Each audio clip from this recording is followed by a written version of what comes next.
আর যে ব্যক্তির বাম হাতে আমলনামা দেওয়া হবে, বাম হাতে আমলনামা দেওয়া মানে সেই ব্যক্তি জাহান্নামী। যার বাম হাতে আমলনামা দিবে সেই দিন ওই ব্যক্তি জাহান্নামী হয়ে যাবে। আমার প্রিয় ভাইরা, যারা নামাজ পড়ে নাই, যারা বেঈমানদার, আল্লাহর হুকুম মানে নাই, যারা দুনিয়াতে আল্লাহর দেখানোর পথে চলে নাই, নবীর অনুসরণ করে নাই, যারা নবীকে যারা নেতা মানে নাই, সেই সমস্ত ব্যক্তিরা সেই দিন তাদের বাম হাতে আমলনামা দেওয়া হবে। এবার যখন বাম হাতে আমলনামা দেওয়া হবে, বাম হাতে আমলনামা দেওয়ার পরে এবার আল্লাহ তাআলা বলবে, ইকরা কিতাবাক, হে বান্দা তোমার কিতাব আজকে তুমি পড়ো, তোমার আমলনামা আজকে তুমি নিজেই পড়ো। তুমি কি কর্ম করেছো তুমি নিজেই পড়ো, আজকে তোমার আমলনামা পড়ার জন্য তুমি নিজেই যথেষ্ট।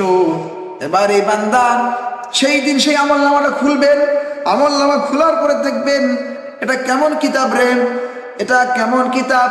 মালি হাদাল কিতাব লা ইগাদিরু সগীরাতাও ওয়ালা কাবীরাতান ইল্লা আহসাহা।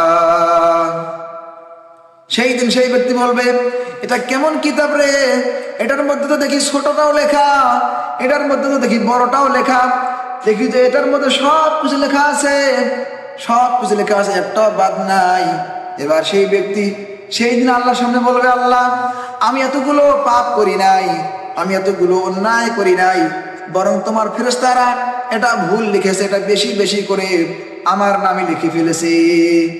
সেই দিন ওই ব্যক্তি আল্লাহ তাআলার সামনেও এই মিথ্যা কথা বলবে, আল্লাহ তাআলার সামনেও বলবে, আল্লাহ আমি এতগুলো পাপ করি নাই, আমি এতগুলো গুনাহ করি নাই, বরং তোমার ফেরেশতারা তারা বাড়িয়ে বাড়িয়ে লিখেছে।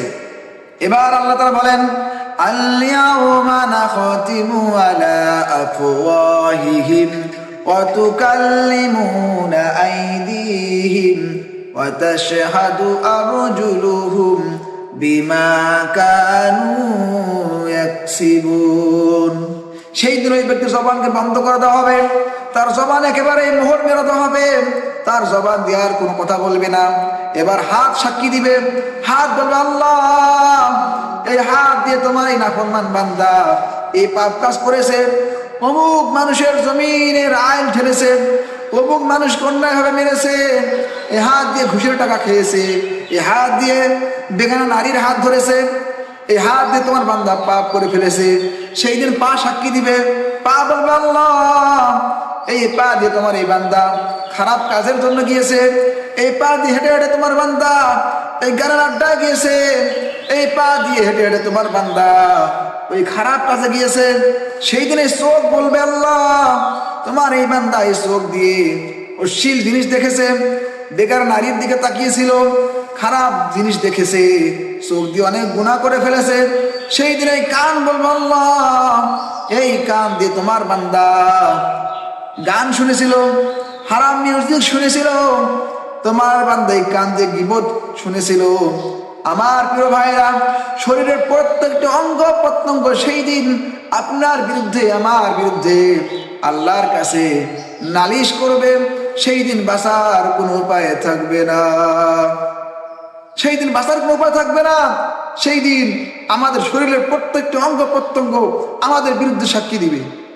আমার প্রিয় ভাইরা, সেই দিন বাঁচার কোনো উপায় থাকবে না, সেই দিন বাঁচার কোনো উপায় থাকবে না।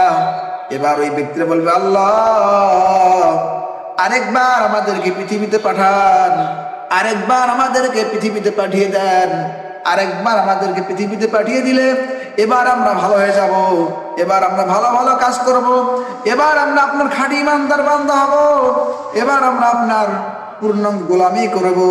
আল্লাহ বলবে, আমার বান্দারে আর হবে না, আর সময় নাই, আর সুযোগ নাই, আর হবে না, কারণ যে সময় তোমাকে দেওয়া হয়েছে সেই সময়টাকে তুমি কাজে লাগাও নাই। সেই দিন এই বান্দার আফসোস করবে। আমার প্রিয় ভাই, কিন্তু সেই দিন আফসোস করে কোনো লাভ হবে না, সেই দিন আর আফসোস করে কিছুই হবে না।